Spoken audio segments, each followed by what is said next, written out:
virtually anywhere in your company. Very fortunate to have William Klingenberg Jr.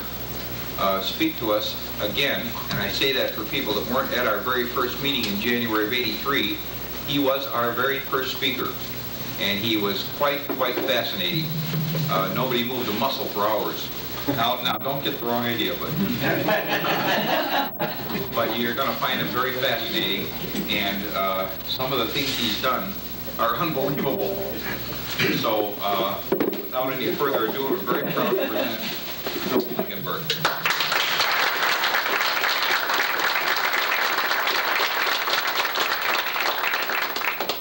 Thanks very much, but how much time do I have tonight? Let's say about an hour. About an hour, okay. And if I get kind of boring, you stop me. Well, this kind of started out way back in 1918.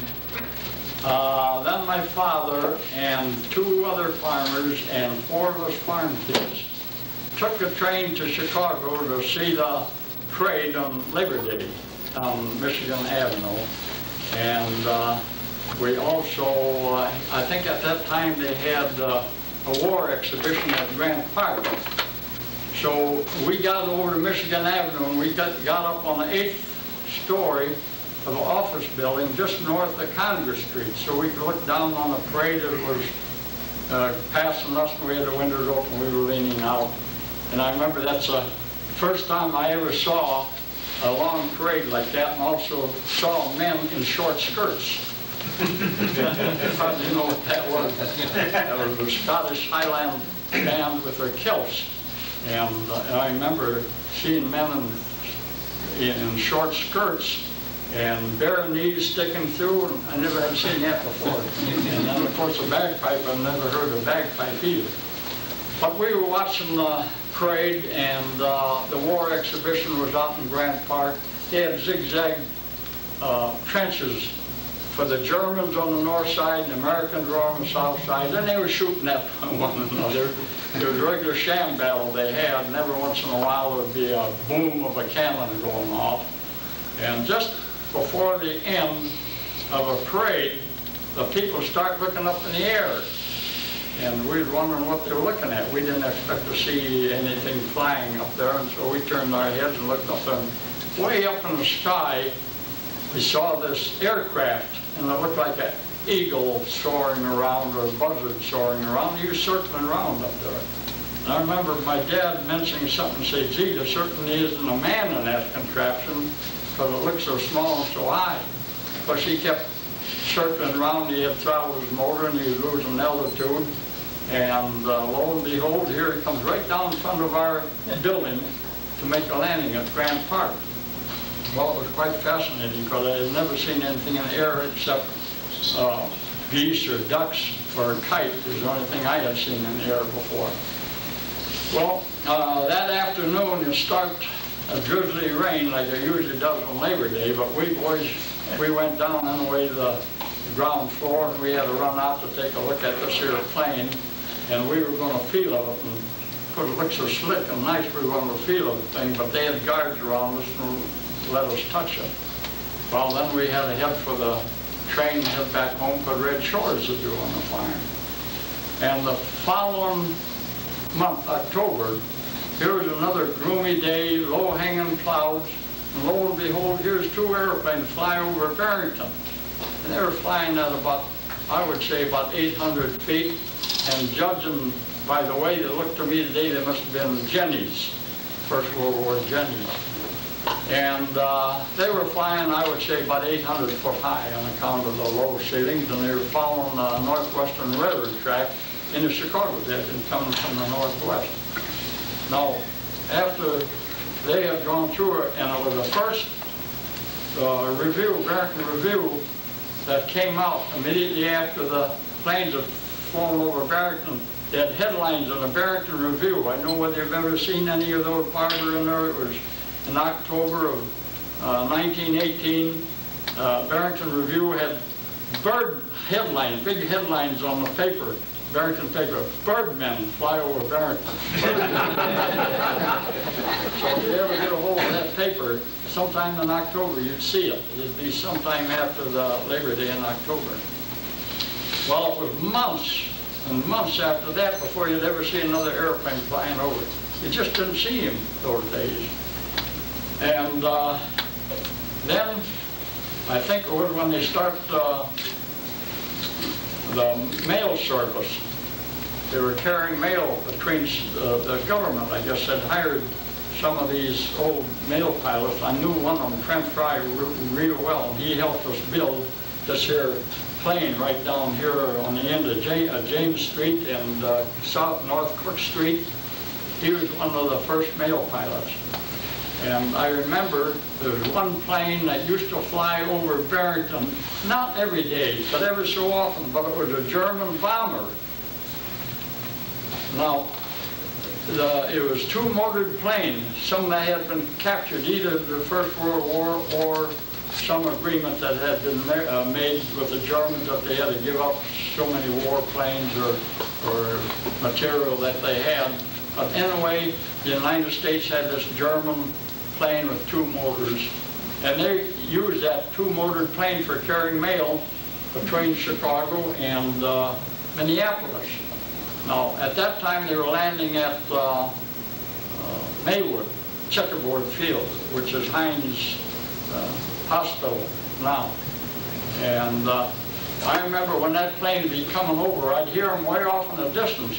Those motors weren't ever synchronized like the American motors. Have you ever heard any of those old Germans? Maybe you didn't. I know of any of you are old enough to ever hear the sound of the German planes. You could hear them. They sounded different than American planes. On account of the two motors, evidently they weren't synchronized, or the propellers weren't synchronized. Instead of even humming of the motors as you hear them today, it'd be boom, boom, boom. That's the type of a noise you'd hear it coming. And I used to watch them fly over until they finally disappeared over the horizon. While it was, well, the fellow then that was flying that, he cracked up and he got killed in the South. Of course, ever so often the mail pilots were getting killed because it was kind of something new at that time. And so I had made ice boats. And the last ice boat I had made, I had streamlined it so well, I could get 75 miles an hour out of it. It was a two-cylinder Harley-Davidson motorcycle motor on it. And I was out on Lake Zurich and I could get 75 miles an hour out of it. Then I got an idea. 75 miles an hour, I can fly. I was going to put wings on this thing. I was going to put wings on this thing and fly. And one day while I was out there going 75 miles an hour, for some reason or other, I tipped over so fast I couldn't imagine what happened. I flopped right over, and I was sitting right low off the ice. I even had the gas tank and everything down on the fuselage here to streamline everything so I'd get speed out of the thing. I must have hit a crack in the ice, I don't know. But anyway, going 75 miles an hour, I had all that debris on top of me. But a good thing the ice was smooth, but with a little helmet on there, I didn't get skinned or anything, but the whole thing was just all smashed to pieces. Well, then 1925, long as I couldn't put wings on that to fly, thought, well, I better get a real airplane then. But I didn't buy any right away, so I took my flight in 1925, and then I signed up with Eddie Heath, the aircraft factory, which was around 2856 North Broadway. I have a picture of Eddie Heath here. That's when he was killed. He learned to fly. He's a little guy, a real short guy. When he got in the cockpit, you could hardly see his head. He was so short. But I took up flying with him, and I think I paid $175, I think, for 225 minutes. But then I had to spend so many weeks working in the factory, and if you were promptly on time and never missed a day, for every week you got 5 minutes extra flying time. You never got paid for anything. Just building planes for them and repairing planes and motors. And, well, you learned to do that stuff, which was a good thing when you were going to become a pilot. And I think I finally took there's 7 weeks I finally was in there, but 5 weeks I was promptly on time, so I got 25 minutes added to my 250 minutes to learn to fly.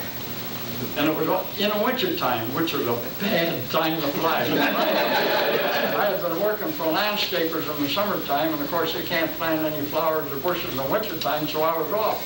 So I signed up for winter time. Oh, was it cold. The pilot instructor, he had a Model T Ford truck to take us young student pilots out to the field, which is out on the southwest intersection of River and Toury Avenue, that's south of the Plains. The building's solid now, but that was all open hay fields and farm fields those days. And on the back end of this here truck, you can imagine how small a truck it is with a Model T engine in it. The back part was built like a covered wagon, canvas and everything over it, or like a gypsy wagon is what it looked like. It looked like the devil, but in the way we were in and out of the window a little bit. And they had seats on both sides, and whatever day we were able to go out and do some flying, then the instructor would pick up so many students to go out to fly. And we had some Japanese students in there too, even from Switzerland. We had foreign students that could hardly speak English that were learning to fly and working up there. So he would take us out, and first thing we'd have to do when we got off the field, and oh, it was so cold by the time we got out there. You left your Model T Ford on River Road, so you walked way back in the field, because there was a grove of trees in the field, and we'd have a dug well among these trees with planking over top of it, so nobody fall in. So the first thing when you got out there, you had to take the planks off and then take a bucket and a rope and leave the bucket down, pull up water, and we'd take several pails of water and put in 5-gallon cans and we started a fire. Now the oil was the same way. That was all covered on the ground with canvas. So we'd have to take the canvas off, which would be all full of snow and everything, and then take the oil out there. And at that time you used the heaviest oil you possibly could use in a motor. And it was so thick, you could cut it with a knife like liver and almost put it in square. So we had to start a good fire to get that oil thin and get that water boiling, because that motor was so cold. And the rest of us students who wasn't keeping the fire going had to sweep the snow off the wings of the plane and off the fuselage. And then we'd have to untie it from the grove of trees. There's one grove of trees where we had the planes all tied around. So we'd have to back it away on the snow. And after we had it turned around, then they tell us to limber up the motor. You can imagine, limber up the motor with all that heavy grease oil in there on the cylinder walls. When you go to pull the prop, you almost turn the whole airplane over and pull the thing around. But that's a job they gave us, and of course that would warm us up a little bit, because we had cold fingers, cold feet and everything. And finally, after everything was heated up, we put it in the motor, and then the motor would get warm, and all of a sudden the motor would loosen up. So then, we had to sweep the snow off the wings first. There was always snow on the wings. We had to sweep the snow off the wings and off the fuselage and uncover the fuselage. The little snow that was on the cockpit didn't matter, because that would melt after you sat on it. So that's the way it was when you learn to fly. Well, here's a picture later on. You can come and see how it was. The snow would be so deep, you had no snow plows. There was no runways. You took off wherever you could out on the field. So we had a taxi back and forth in this field, because you couldn't get enough speed to take off even in that snow. It was so deep. So we'd keep taxiing back and forth and get ruts cut in the snow. And after we figured we had enough ruts in the snow that we could stay right in the ruts, maybe we could get enough forward speed to take off. And that's the way we'd finally take off. And that's the way you would land, too. You had to land pretty much in those ruts. If you landed in the snowbank, you'd either go right over on your nose. So we'd have to land right in the ruts where we took off. And oh, that was so cold. That's a picture of me. I'm in the back cockpit here. But here's the fellas all helping. to get the airplane started in that snow. Later on, you can come up here and probably take a look at it. Well, in the spring of the year, after I learned to fly, then I purchased a plane from Eddie Heath, and that was a Thomas More Scout. It was a kind of nice looking plane, but it was a tricky devil in there. It was kind of short and tricky. Had an OX5 motor in it. It was all rebuilt, all recovered, and the Thomas More Scouts used to have a rotary motor. And you know what a Gnome or a Leron motor is? Tony Yackey used to have one over Checkerboard Field, and every once in a while he'd come over and fly in our field land there, and he'd have a Thomas More Scout, or he'd have another one with a rotary motor, where the whole motor flies around. Not a radio motor, but the whole motor flies around. Your propeller is fastened on this here motor. And believe it or not, that motor is wide open constantly. There's no throttle that you can throttle and idle that motor. That motor is open constantly, wide open, anytime. So if you start that motor, and the electric is on, switch is on, there's no switch. It's on just constantly. You have no throttle, you have no switch to switch off the motor, but on your joystick, which you control here, you got a button on here. So somebody better be in that cockpit when the next guy is pulling that propeller through in there, otherwise he gets run over.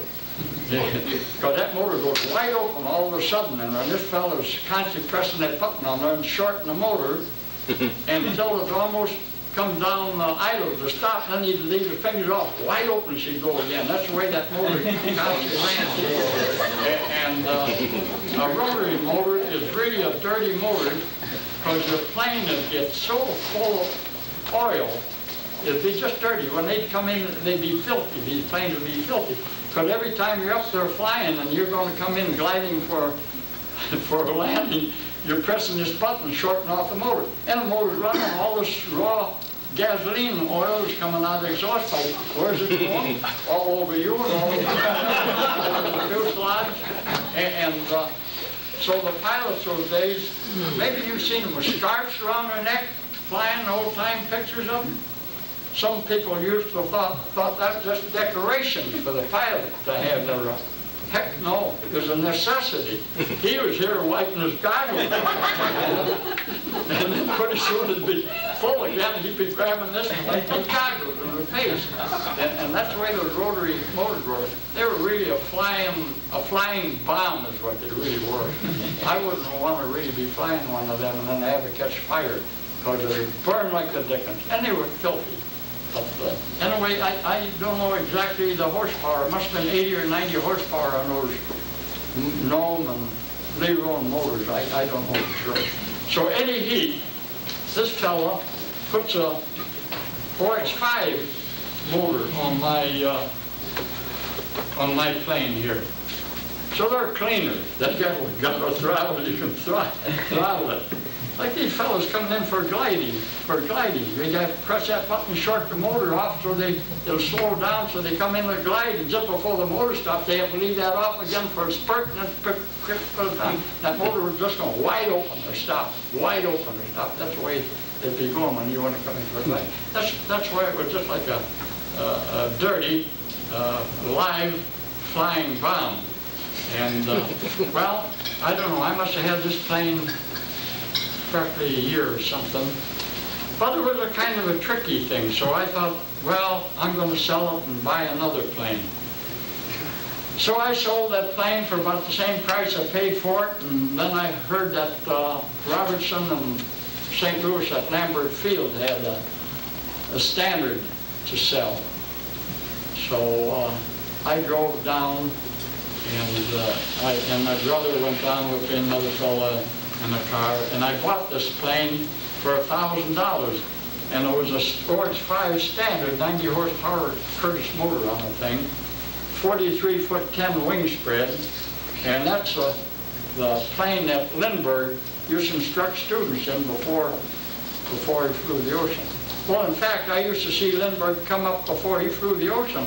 He was flying the mail for Robertson between St. Louis and Chicago, and he used to all stop up at our factory.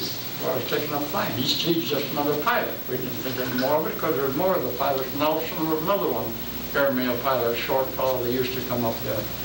And if you ever heard of the Heath parasol, the one with the motorcycle, four-cylinder Henderson motorcycle motor, I worked on the very first one that was built up there. We were working on it. We finally had the thing built, and we